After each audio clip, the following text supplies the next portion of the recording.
So ഈ വീഡിയോയിൽ നമ്മൾ ഡിസ്കസ് ചെയ്യാൻ പോകുന്നത് റീകൺസിലേഷൻ സ്റ്റേറ്റ്മെൻറ്റ് എങ്ങനെയാണ് പ്രിപ്പയർ ചെയ്യുന്നതാണ്. സോ അതിൻ്റെ പ്രാക്ടിക്കൽ പ്രോബ്ലമാണ് നമ്മളിവിടെ ഡിസ്കസ് ചെയ്യുന്നത്. ഇവിടെ ഒരു പ്രോബ്ലം നമ്മൾ ചെയ്യും. അപ്പോൾ നേരത്തെ നമ്മൾ തിയറിറ്റിക്കലായിട്ടുള്ള കാര്യങ്ങളെല്ലാം പഠിച്ചിരുന്നു. ഇനിയിപ്പോൾ പ്രാക്ടിക്കൽ വേയിൽ നമുക്ക് എങ്ങനെ സിമ്പിളായിട്ട് ചെയ്യാമെന്നാണ് നോക്കുന്നത്.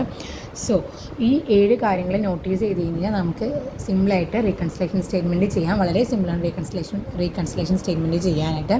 അതിനാദ്യം നമ്മൾ ഈ 7 കാര്യങ്ങളാണ് ശ്രദ്ധിക്കേണ്ടത്. അതായത് ആഡ് ചെയ്യേണ്ട കാര്യങ്ങൾ എന്തൊക്കെയാണ്, ലെസ് ചെയ്തിരിക്കേണ്ട കാര്യങ്ങൾ എന്തൊക്കെയാണെന്നാണ് ഇവിടെ തന്നിരിക്കുന്നത്. ഈ ആഡും ലെസ്സും മാത്രം മതി റീകൺസിലേഷൻ സ്റ്റേറ്റ്മെൻറ്റ് ചെയ്യാനായിട്ട്. സോ നമുക്ക് ആഡ് ചെയ്യേണ്ട കാര്യങ്ങൾ എന്തൊക്കെയാണെന്ന് ആദ്യം നോക്കാം. ഓവർഹെഡ്സ് നമ്മൾ ആഡ് ചെയ്യണം. അതുപോലെ നോഷണൽ ചാർജസ് എന്താണെന്ന് നമ്മൾ പ്രീവിയസ് വീഡിയോയിൽ പറഞ്ഞിരുന്നു. അതിനകത്ത് വരുന്ന 3 കാര്യങ്ങളാണ് interest on capital, rent on buildings, salary of the proprietor. ഈ 3 കാര്യങ്ങൾ ആഡ് ചെയ്യണം. പിന്നെ ഓപ്പണിംഗ് സ്റ്റോക്ക് ഹൈ ആണെന്നുണ്ടെങ്കിൽ നമ്മൾ ആഡ് ചെയ്യണം. P and L only credit ആണെങ്കിൽ നമ്മൾ ആഡ് ചെയ്യണം. ഇങ്ങനെയുള്ള കാര്യങ്ങളാണ് ആഡ് ചെയ്യേണ്ടത്. പിന്നെ ലെസ് ചെയ്യേണ്ട കാര്യങ്ങൾ അണ്ടർ സബ്സ്ക്രിപ്ഷൻ, പിന്നെ ക്ലോസിംഗ് സ്റ്റോക്ക് ഹൈ കോസ്റ്റ് ആണെങ്കിൽ ലെസ് ചെയ്യണം. അതുപോലെ തന്നെ പി ആൻഡ് ഒള്ളി ഡെപ്റ്റ് ആണെങ്കിൽ നമ്മൾ ലെസ് ചെയ്യണം. അപ്പം ഈ പി ആൻഡ് ഒള്ളി ഡെപ്റ്റും ക്രെഡിറ്റും എന്താണെന്ന് മനസ്സിലാക്കുക. ഡെപ്റ്റ് എന്നുള്ളത് എക്സ്പെൻസ് ആണ്, ക്രെഡിറ്റ് എന്നുള്ളത് ഇൻകം ആണ്. ഈ 2 കാര്യങ്ങൾ മനസ്സിലാക്കി വെച്ചിട്ട് നമുക്ക് പ്രോബ്ലം ചെയ്യാം. പിന്നെ പ്രോബ്ലം ചെയ്യുമ്പോൾ കുറച്ചും കൂടി ഡീറ്റെയിൽ ആയിട്ട് ഓരോ കാര്യങ്ങളും പറയും. അത് ഡിപ്രിസിയേഷൻ്റെ കാര്യങ്ങളൊക്കെ വരുന്നുണ്ട്. അതൊക്കെ മൈനസ് ചെയ്യേണ്ട കാര്യങ്ങളാണ് നമുക്ക് പ്രോബ്ലം ചെയ്യുമ്പോൾ പറയാം. ഓക്കെ, സോ ഇത് ക്വസ്റ്റ്യൻ ആണ്. സോ ഇതിൻ്റെ ബേസ് ചെയ്തിട്ടാണ് പ്രോബ്ലം ചെയ്യുന്നത്. ക്വസ്റ്റ്യൻ നോട്ട് ചെയ്ത് വെക്കാൻ. എന്നിട്ട് നമുക്ക് അപ്പോൾ നമ്മൾ റീകൺസിലേഷൻ സ്റ്റേറ്റ്മെൻ്റ് ആണ് ചെയ്യുന്നത്. റീകൺസിലേഷൻ സ്റ്റേറ്റ്മെൻറ്റ് എങ്ങനെയാണ് ചെയ്യുന്നത് നമ്മൾ നേരത്തെ പ്രാക്ടിക്കലായിട്ടും ട്രിക്സൊക്കെ പറഞ്ഞു. സോ അപ്പോൾ നമുക്ക് പ്രോബ്ലമാണ് മുന്നേ കാണിച്ചത്. സോ ക്വസ്റ്റ്യൻ നോട്ട് ചെയ്ത് വെച്ചിട്ട് നമുക്ക് ആൻസർ ചെയ്യാം. അപ്പോൾ നമ്മൾ റീകൺസിലേഷൻ സ്റ്റേറ്റ്മെൻറ്റ് ചെയ്യാനും 3 ബോക്സ് വേണം, പർട്ടിക്കുലർ കോളം, പിന്നെ 2 എമൗണ്ട് കോളമാണ് വേണ്ടത്. അപ്പോൾ ഈ റീകൺസിലേഷൻ സ്റ്റേറ്റ്മെൻറ്റ് ചെയ്യുമ്പോൾ നമ്മൾ ക്വസ്റ്റ്യനിൽ ഒരു കോസ്റ്റ് ബുക്കിൻ്റെ പ്രൈസും അതുപോലെ തന്നെ ഫിനാൻഷ്യൽ ഗുഡിൻ്റെ പ്രൈസും കാണിച്ചിട്ടുണ്ട്. ഇതിനാണ് നമ്മൾ മനസ്സിലാക്കാൻ പറ്റുന്ന ഒരു ട്രിക്ക് എന്ന് പറഞ്ഞു കഴിഞ്ഞാൽ, ആൻസർ കറക്റ്റ് ആണെന്നുണ്ടെങ്കിൽ നമുക്ക് ഫിനാൻഷ്യൽ ബുക്ക് എത്രയാണോ കിട്ടിയിരിക്കുന്നത് അതാണ് നമ്മൾ കണ്ടുപിടിക്കുന്നത്. സോ ഫിനാൻഷ്യൽ ബുക്ക് നമ്മൾ കണ്ടുപിടിക്കുന്ന എമൗണ്ടും അതുപോലെ നമുക്ക് ക്വസ്റ്റ്യന് തന്നിരിക്കുന്ന എമൗണ്ടും ഈക്വൽ ആയിരിക്കും. അപ്പോൾ ആദ്യം തന്നിരിക്കുന്ന എമൗണ്ട്, അതായത് net profit as per financial good എന്നുള്ളതാണ് നമുക്ക് ആൻസർ ആയിട്ട് കിട്ടേണ്ടത്. അപ്പം ആദ്യം നമ്മൾ ചെയ്യേണ്ട കാര്യം എന്ന് പറഞ്ഞാൽ profit as per cost book എന്ന് പറഞ്ഞിട്ടാണ് ഫസ്റ്റത്തെ നമ്മൾ എഴുതുന്നത്. Profit as per cost book. അപ്പം കോസ്റ്റ് ബുക്കിൽ എത്രയാണ് പ്രോഫിറ്റ് എന്നുള്ളത് നമുക്ക് ക്വസ്റ്റ്യന് തന്നിട്ടുണ്ട്. 66,760. അത് നമ്മൾ ഇവിടെ ഔട്ടർ കോളത്തിൽ, ഇത് രണ്ടും ഔട്ടർ കോളം തന്നെയാണ്, നമ്മൾ ഇവിടെ എഴുതണം. അതിനുശേഷം നമ്മൾ പറഞ്ഞിരിക്കുന്ന കാര്യങ്ങൾ ആഡും ലെസ്സും ചെയ്യേണ്ട കാര്യങ്ങൾ വായിച്ച് അത് ആഡാണോ ലെസ്സാണോ എന്ന് മനസ്സിലാക്കി എടുത്ത് എഴുതിയാൽ മതി. സോ നമുക്ക് ആദ്യം ആഡ് ചെയ്യുന്ന ഐറ്റംസ് എന്തൊക്കെയാണെന്ന് എഴുതാം. ആഡെന്ന് എഴുതുക. ദെൻ ആഡ് ചെയ്യേണ്ട ഐറ്റംസ് ഏതൊക്കെയെന്ന് വെച്ചാൽ ആദ്യം നമ്മുടെ ക്വസ്റ്റ്യൻ വായിക്കുക. Factory on cost under recovered in costing. അതായത് അവിടെ ഇപ്പോൾ നമ്മൾ അണ്ടർ എന്നാണ് പറഞ്ഞിരിക്കുന്നത്. അണ്ടർ നമുക്കറിയാം ലെസ് ചെയ്യേണ്ടതാണ്. നെക്സ്റ്റ് വന്നത് അഡ്മിനിസ്ട്രേഷൻ ഓവർഹെഡ് ആണ്. സോ അവിടെ ഓവർഹെഡ് പറയുന്നുണ്ട്. സോ ഓവർഹെഡ് എത്ര 4,250. സോ അഡ്മിനിസ്ട്രേഷൻ ഓവർഹെഡ് ആഡ് ചെയ്യണം. സോ നമ്മൾ അഡ്മിനിസ്ട്രേഷൻ ഓവർഹെഡ് എന്ന് എഴുതുക. അഡ്മിനിസ്ട്രേഷൻ. ഓക്കെ, നെക്സ്റ്റ് ആയിട്ട് നമ്മൾ പറഞ്ഞു interest received but not including in costing. അതായത് ഇൻട്രസ്റ്റ് എന്നുള്ളത് പി ആൻഡ് എൽ അക്കൗണ്ടിൽ ക്രെഡിറ്റ് ചെയ്യുന്ന ഐറ്റമാണ്. അപ്പം ക്രെഡിറ്റ് ചെയ്യുന്ന ഐറ്റം നമുക്കറിയാം ആഡ് ചെയ്യാനാണ് നമ്മൾ പറഞ്ഞിരിക്കുന്നത്. സോ നമുക്കത് ആഡ് ചെയ്യാം. Interest received but not including in. അപ്പം ഇൻട്രസ്റ്റ് ഇൻകം ആണ്. സോ അതുകൊണ്ട് നമുക്കിത് ആഡ് ചെയ്യേണ്ട ഐറ്റം ആണെന്ന് അറിയാം. സോ നമ്മളത് ആഡ് ചെയ്യണം. ദെൻ നെക്സ്റ്റ് ആയിട്ട് നോക്കുക, നമ്മളിവിടെ ഒരു ഡിപ്രിസിയേഷൻ തന്നിട്ടുണ്ടായിരുന്നു. Depreciation record in costing 3,950. Depreciation charged in financial book എന്ന് പറഞ്ഞിട്ട് നമുക്കൊരു എമൗണ്ട് തന്നിട്ടുണ്ട്. സോ അതെങ്ങനെയാണ് നമ്മൾ കണ്ടുപിടിക്കുന്നത് വെച്ചാൽ നമ്മൾ പറഞ്ഞു. ഓക്കെ, അപ്പോൾ അതിന് മുന്നേ നമുക്ക് ഡിപ്രിസിയേഷൻ്റെ ഒരു സംഭവം കാണിക്കുന്നുണ്ട്.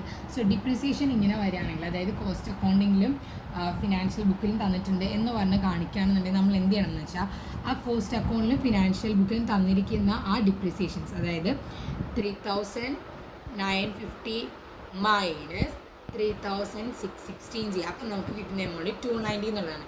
ഈ എമൗണ്ടിന് നമ്മൾ എന്ത് ചെയ്യും? ആഡ് ചെയ്യും. അതായത് കോസ്റ്റ് ബുക്കിലാണല്ലോ കൂടുതലുള്ളത്. കോസ്റ്റ് ബുക്കിൽ എക്സസ് ആയതുകൊണ്ടാണ് നമ്മൾ ആഡ് ചെയ്യുന്നത്. കോസ്റ്റ് ബുക്കിൽ കുറവായിരുന്നെന്നുണ്ടെങ്കിൽ നമ്മളതിനെ ലെസ് ചെയ്ത് തരാം. സോ നമുക്കിവിടെ depreciation excess in cost book എന്ന് എഴുതാം. അത് നമുക്ക് കിട്ടിയിരിക്കുന്ന എമൗണ്ട് എന്ന് പറയുന്നത് 290 ആണ്. സോ 290 കൂടെ എഴുതുക.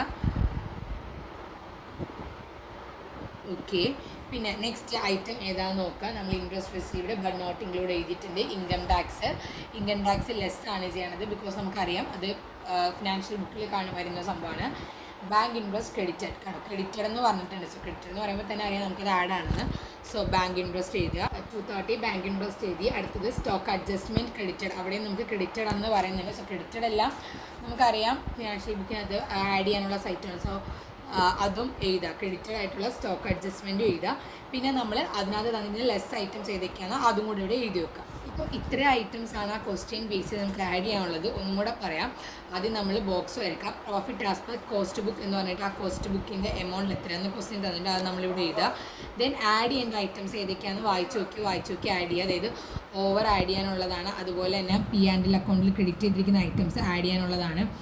അതുപോലെ തന്നെ കോസ്റ്റ് അക്കൗണ്ടിങ്ങിൽ എക്സസ് ചെയ്തിരിക്കുന്ന ഐറ്റംസ് എന്തെങ്കിലും ഉണ്ടെങ്കിൽ അത് ആഡ് ചെയ്യണം. ഇവിടെ നമ്മൾ ഡിപ്രിസിയേഷൻ്റെ കാര്യം കണ്ടു, 2 തന്നിട്ടുണ്ട്. സോ അത് നമ്മൾ ആഡ് ചെയ്തിട്ട് അത് നമ്മൾ മൈനസ് ചെയ്തിട്ട് ഏത് എമൗണ്ട് ആണോ ഉള്ളത് അതിന് എക്സസ് ആണെന്നുണ്ടെങ്കിൽ ആഡ് ചെയ്യുക. എക്സസ് അല്ല എന്നുണ്ടെങ്കിൽ കോസ്റ്റ് ബുക്കിൽ എക്സസ് അല്ല കാണിക്കുന്നതെന്നുണ്ടെങ്കിൽ നമ്മൾ ലെസ് ചെയ്യണം. സോ അത്രയും ഐറ്റംസ് ഇവിടെ എഴുതി കഴിഞ്ഞ് കഴിഞ്ഞാൽ ആഡ് ചെയ്യേണ്ട ഐറ്റംസും ലെസ് ചെയ്യേണ്ട ഐറ്റംസും എല്ലാം നമ്മൾ എഴുതി കഴിഞ്ഞ് കഴിഞ്ഞാൽ ഇത് തമ്മിൽ, അതായത് ഈ തന്നിരിക്കുന്ന ഇത്രയും എമൗണ്ട് തമ്മിൽ ആഡ് ചെയ്ത് ഔട്ടർ കോളത്തിൽ എഴുതുക. അതായത് ഇത്രയും കൂടെ ആഡ് ചെയ്യുമ്പോൾ നമുക്ക് കിട്ടുന്ന എമൗണ്ട് 5640 എന്നുള്ള എമൗണ്ട് ആണ്. സോ അത് നമ്മളിവിടെ എഴുതണം 5640. എന്നിട്ട് ഈ എമൗണ്ടിൽ നിന്നും ഈ എമൗണ്ട്, അതായത് ഈ 6677760 എന്ന് പറഞ്ഞ എമൗണ്ടിൽ ഈ എമൗണ്ടും കൂടെ ആഡ് ചെയ്യുക. ആഡാണ് ചെയ്യേണ്ടത് കേട്ടോ, ആഡാണ് ചെയ്യേണ്ടത്. ഇതിവിടെ ഇങ്ങനെ എഴുതി ആഡ് എന്നുള്ളത് കാണിക്കണം നിങ്ങൾക്ക് മനസ്സിലാക്കാൻ വേണ്ടി ഞാൻ ഇവിടെ ഇട്ടേക്കുന്നതാണ്. 72400 എന്ന് കിട്ടും. സോ ഇതുവരെ നമ്മൾ ആദ്യത്തെ പോയിന്റ് സെക്ഷൻ കഴിഞ്ഞു. ഇനി നെക്സ്റ്റ് ലെസ് ചെയ്യേണ്ട ഐറ്റംസ്. അപ്പം നമ്മളിവിടെ ആഡ് ചെയ്യുന്ന കൂട്ടത്തിൽ നമ്മൾ പറഞ്ഞിരുന്നു എന്തൊക്കെ ഐറ്റംസാണ് ലെസ് ചെയ്യേണ്ടത്. ആ സാധനങ്ങൾ, ആ ലെസ് ചെയ്യേണ്ട ഐറ്റംസും അതിൻ്റെ എമൗണ്ട്സും ഇവിടെ എഴുതുക. അപ്പോൾ ഇത്രയും ഐറ്റംസാണ് നമുക്ക് ലെസ് ചെയ്യാനുള്ളത്. അതായത് under discovered, income tax. So ഈ ഇൻകം ടാക്സ് ഒക്കെ എന്ന് പറഞ്ഞാൽ P&L അക്കൗണ്ടിൽ നമ്മൾ ഡെബിറ്റ് ചെയ്യുന്ന ഐറ്റംസ് ആണ്. അതുകൊണ്ടാണ് നമ്മളിവിടെ ലെസ് ചെയ്ത് കാണിച്ചത്. ഡിപ്രിസിയേഷൻ നമ്മൾ P&L അക്കൗണ്ടിൽ ലെസ് ചെയ്യുന്നതാണ്. ഡിവിഡൻഡ് ലെസ് ചെയ്യുന്നതാണ്. Loss due to the theft, ഇതെല്ലാം ലോസസ് ആണ്. സോ അതുകൊണ്ട് നമ്മൾ ഇതെല്ലാം ഒന്നില്ലെങ്കിൽ ലോസസ് ആണോ എക്സ്പെൻസ് ആണോ നോക്കുക, അല്ലെങ്കിൽ P&L അക്കൗണ്ടിൽ ഡെബിറ്റ് ചെയ്യുന്നതാണോ നോക്കുക. അങ്ങനെയാണ് നമ്മൾ ഈ ഐറ്റംസ് ലെസ് ചെയ്യാനുള്ളതാണെന്ന് കണ്ടുപിടിക്കുന്നത്. സോ എന്നിട്ട് ഈ എമൗണ്ട്സ് എല്ലാം കൂടെ ആഡ് ചെയ്യുമ്പോഴത്തേക്ക് നമുക്ക് ലെസ് ചെയ്യുമ്പോൾ നമുക്ക് 8620 എന്ന് പറഞ്ഞ് കിട്ടും. ഈ എമൗണ്ടും തമ്മിൽ ഇവിടെ കുറയ്ക്കണം. നമ്മളിവിടെ ആഡാണ് ചെയ്തതെങ്കിൽ ഇവിടെ കുറയ്ക്കണം. ബിക്കോസ് ഇവിടെ ആഡായിരുന്നു നമുക്ക് ചെയ്യേണ്ടത്, ഇവിടെ ലെസ് ആണ് ചെയ്യേണ്ടത്. അതുകൊണ്ടാണ് നമ്മളിവിടെ ലെസ് ചെയ്യുന്നത്. ലെസ് ചെയ്യുമ്പോൾ നമുക്ക് നമ്മുടെ ക്വസ്റ്റ്യനിൽ ഉണ്ടായിരുന്ന ആൻസർ കിട്ടും, അതായത് ആ എമൗണ്ട് കിട്ടും. So this is the profit as per financial cash book. ഇതാണ് profit as per financial book. ഇത് നമ്മുടെ ക്വസ്റ്റ്യനിൽ ഉണ്ടായിരുന്ന എമൗണ്ട് തന്നെയാണ്. സോ അത് നമുക്ക് കിട്ടും. ഇങ്ങനെ ഈ സെയിം എമൗണ്ട് കിട്ടുകയാണെങ്കിൽ അതിൻ്റെ അർത്ഥം നമ്മൾ ചെയ്തിരിക്കുന്ന ആൻസർ കറക്റ്റ് ആണെന്നുള്ളതാണ്. സോ ഇത്രയേ ഉള്ളൂ റീകൺസിലേഷൻ സ്റ്റേറ്റ്മെൻറ്റ് എന്ന് പറയുന്നത്. വളരെ സിമ്പിളാണ്. ഒരു ക്വസ്റ്റ്യനും കൂടെ ഇട്ടിരിക്കാം, നിങ്ങൾ ചെയ്ത് നോക്കുക. ഡൗട്ട് ഉണ്ടെങ്കിൽ കമൻറ്റ് ചെയ്യാം. Okay, thank you.